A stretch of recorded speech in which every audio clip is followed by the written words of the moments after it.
கர்த்தருக்குள் பிரியமானவர்களே, மே 1 இன்றைய பனித்துளிகளின் தலைப்பானது வார்த்தைகளால் இழுபறி.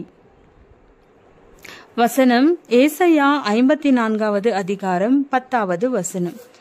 மலைகள் விலகினாலும் பர்வதங்கள் நிலை பெயர்ந்தாலும் என் கிருபை உன்னை விட்டு விலகாமலும் என் சமாதானத்தின் உடன்படிக்கை நிலை பெயராமலும் இருக்கும் என்று உன் மேல் மனதுருகிற கர்த்தர் சொல்லுகிறார். வடகயிற்றினை இரு அணிகளாக இரு பக்கங்களில் பிடித்துக்கொண்டு எந்த அணி வலுவுள்ளது என்று காட்டும்படி இழுபறி விளையாட்டு நடத்துவதை பார்த்திருக்கிறீர்களா? இரு அணியினரும் எளிதில் விட்டு கொடுக்க மாட்டார்கள்.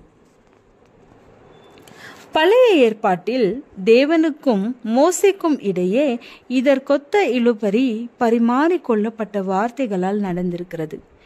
இஸ்ரவேல் மக்களை எகிப்தின் அடிமைத்தனத்திலிருந்து மீட்டு வர தேவன் மோசேயை அழைக்கிறார்.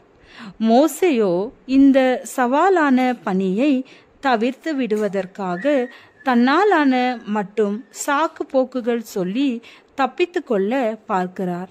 இறுதியில் மோசே தேவனின் அழைப்பை ஏற்றுக்கொள்கிறார். தேவன் அவருக்கு தனது கிருபையும் வல்லமையையும் வாக்களிக்கிறார். எப்படி? ஆபத்தான சூழ்நிலைகள்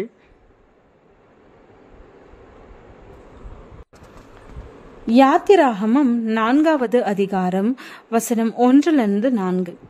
அப்பொழுது மோசே, அவர்கள் என்னை நம்பார்கள், என் வாக்கு செவி கொடார்கள், கர்த்தர் உனக்கு தரிசனமாகவில்லை என்று சொல்லுவார்கள் என்றார்.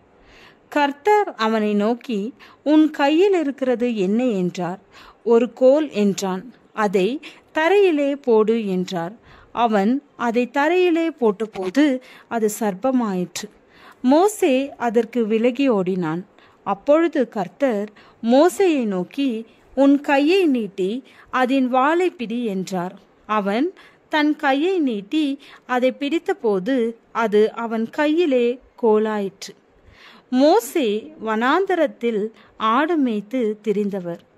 அங்குள்ள பாம்புகள் கொடிய விஷம் உள்ளவை என்பதை அறிந்தவர். இந்நிகழ்வின் வழியாக எகிப்தில் எல்லாவிதமான ஆபத்தும் கடினமான சூழ்நிலைகளில்தான் மோசேயை பலப்படுத்த முடியும் என்று தேவன் உணர்த்துகிறார். எகிப்தியர்கள் நைல் நதியை ஹல்லி என்ற தெய்வமாக வணங்கி வந்தனர். அவர்களுடைய தெய்வங்கள் மீது தமது வல்லமை மேலோங்கி செயல்படுவதால் தனது மேன்மையை தேவன் வெளிப்படுத்த போகிறார்.